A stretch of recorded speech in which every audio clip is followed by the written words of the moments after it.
kinda hard to put into perspective nowadays just how big Tomb Raider once was. Lara Croft was the literal definition of a poster child for gaming in the late 90s to early 2000s. I know it seems stupid to even compare Tomb Raider to the status that Mario, Zelda or Sonic had back then, considering just how dominant they are now in pop culture, but there was a time when that was a serious conversation. Hell, she might still be in that conversation, considering she still holds the title of best-selling video game heroine and most magazine covers for a video game character.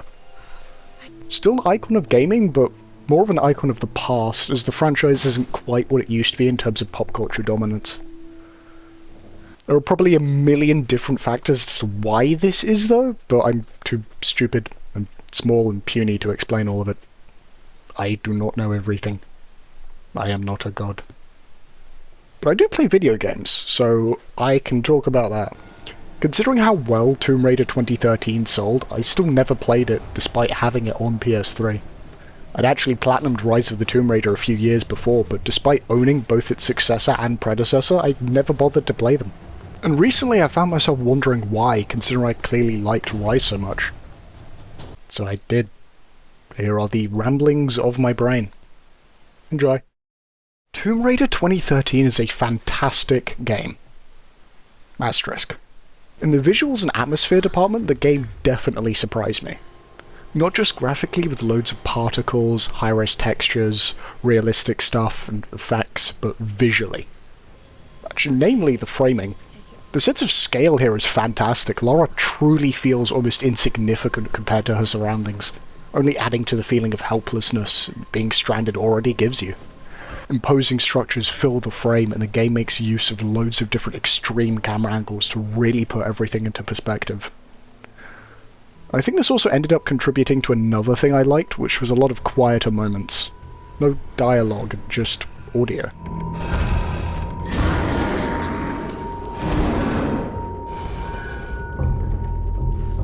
Moments where the soundtrack cuts in, only accompanied by crows in the distance, the pattering of rain, distant rumbles of an almighty storm.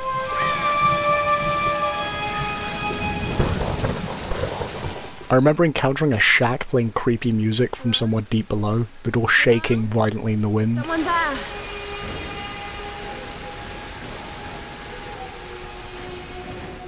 Or another time where I was traversing a cave, only for a flash of lightning to reveal a silhouette of a wolf behind me. That's all. This is something that really stuck out to me, moments I found to be almost more memorable than some of the more bombastic set pieces.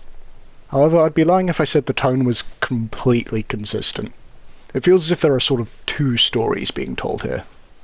One is this survivor on a shipwreck forced to change and adapt to the harsh realities of the world she now finds herself in, and the other is an action hero mowing down hordes of enemies running from planes as they fall out of the sky.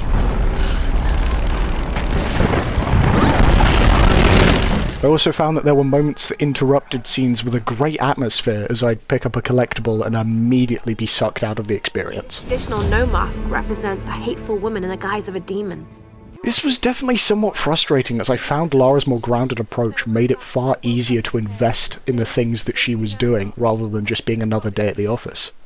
This relatability made it easier to invest myself into the world I now found myself in, which is a great thing.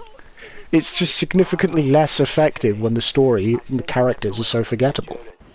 The only character that seemed to have any personality was Roth, Lara's father figure in this, which, although cheesy at times, I thought fit well with what she was going through.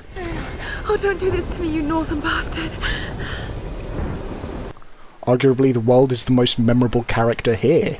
Everything feels tight-knit and convenient rather than large and empty like most games nowadays. Almost to its detriment at some points, as some of the tombs usually lie right along the beaten path rather than feeling like something you've actually discovered. Though I do prefer this drawback as opposed to the whole game feeling open and empty. The locations have a distinct feel to them, a sense of scale and awe and wonder completely absent from the story and characters here.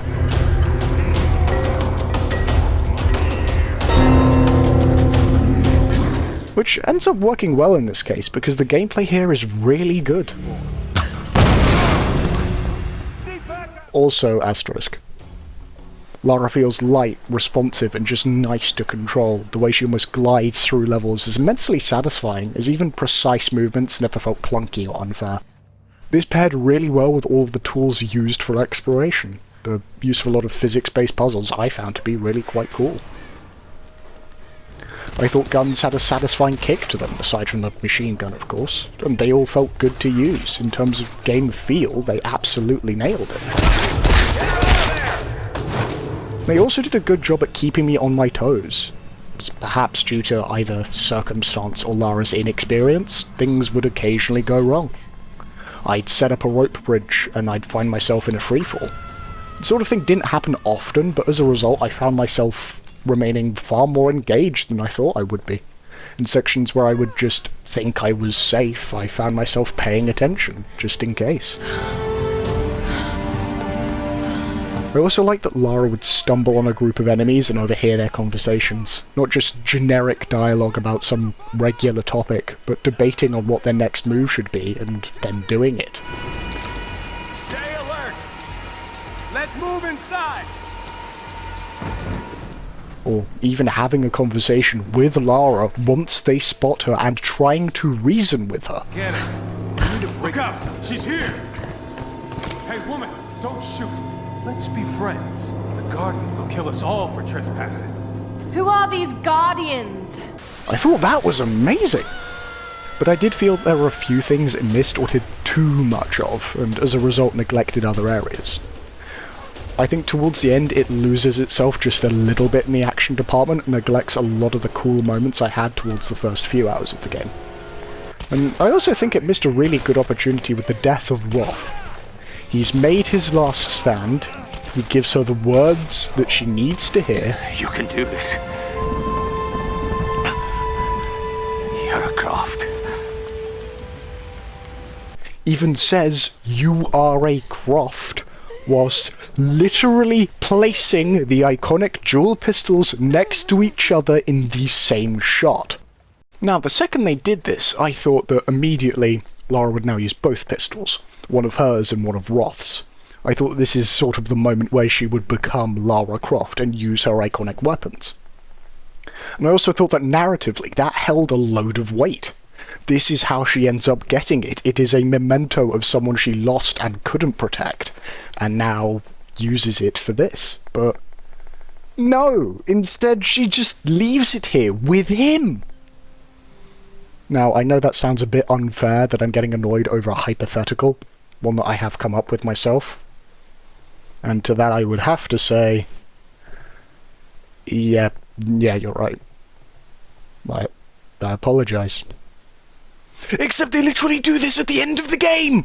She uses both pistols, but not Roth's, which would have had the emotional weight. No, she just steals Matthias's pistol and uses that one! What?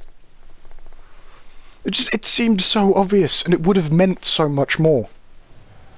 It's just a very small thing, but it's something that would have made a substantial difference to my enjoyment of the game.